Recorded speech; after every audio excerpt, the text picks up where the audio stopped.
I know you have realized this. Every year, this pattern repeats.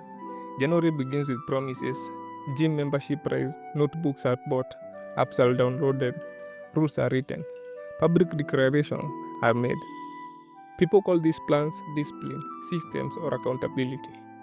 In psychology, they are called commitment devices. Tools people use to force their future self to behave differently than their present self. And yet, by February or March, most of this system collapse. This is not because people are lazy, per se. It's because they misunderstand how behavior actually works. Psychology makes one thing very clear. Human behavior is not driven primarily by intentions. It's driven by identity, environment, and emotional reward. Hence, commitment devices assume the future version of you will respond to logic the same way your present self does. But the future self does not exist yet, only habit do. And that's why motivation spikes briefly and then disappears. The brain in itself is not designed to maintain intensity, it is designed to conserve energy. And so, when the emotional reward fades, the behavior fades with it. And that's why people don't fail at the beginning, they fail after consistency is required. Philosophers noticed this long before modern psychology. Aristotle once said, "We are what we repeatedly do." Excellence then is not an act but a habit.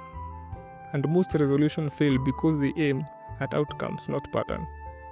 People aim to become something without changing what they repeatedly do. They mistake decision for transformation. But philosophy reminds us, change is not declared, it's practiced. Philosopher other once noted, "A man can do what he wills, but he cannot will what he wills." In other words, you can decide what to do, but you cannot simply decide what you desire. Desire sometimes is shaped by years of conditionings. And this explains why willpower collapses. You are asking desire to obey logic, and desire does not answer to logic. And why sometimes commitment devices fail. Commitment devices try to control behavior externally, but they do not change the internal orientation. And so once the external pressure disappears, the old behaviors return. Stoic philosopher Epictetus put it simply, no man is free who is not a master of himself. Meaning, external system cannot replace internal alignment. And let's look at it from a biblical perspective. The Bible approaches this from a different angle, not behavioral, but spiritual. Paul writes in Romans 7:15, "For what I want to do, I do not do, but what I hate, I do."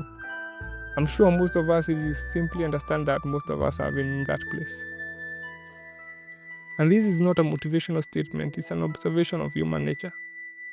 It acknowledges the gap between intention and action. The Bible does not assume human fails because they don't know better, but because desire and will are misaligned. Another verse in Matthew 26:41 which says, "The spirit is willing, but the flesh is weak." This clearly captures this moment. The desire exists, the desire to do all those things, but the follow through does not. And this mirrors modern psychology almost perfectly. You see, where most people go wrong is believing that change happens when motivation is high. What they forget is that motivation is unstable. Lasting change happens when behavior becomes part of the identity. And until then, commitment devices act like scaffolding.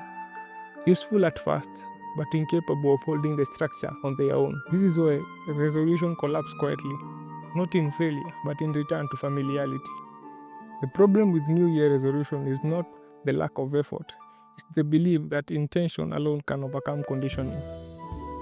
In psychology, we call this self-control bias. In philosophy, they call it ignorance of habit. And in the Bible, they call it the struggle of the flesh. Different language, same pattern. And that pattern repeats every January, not because humans do not learn, but because human nature does not change on calendar. Change does not require motivation. And again, it does not require advice.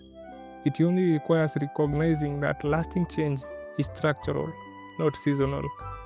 And until structure changes, resolution remains temporary.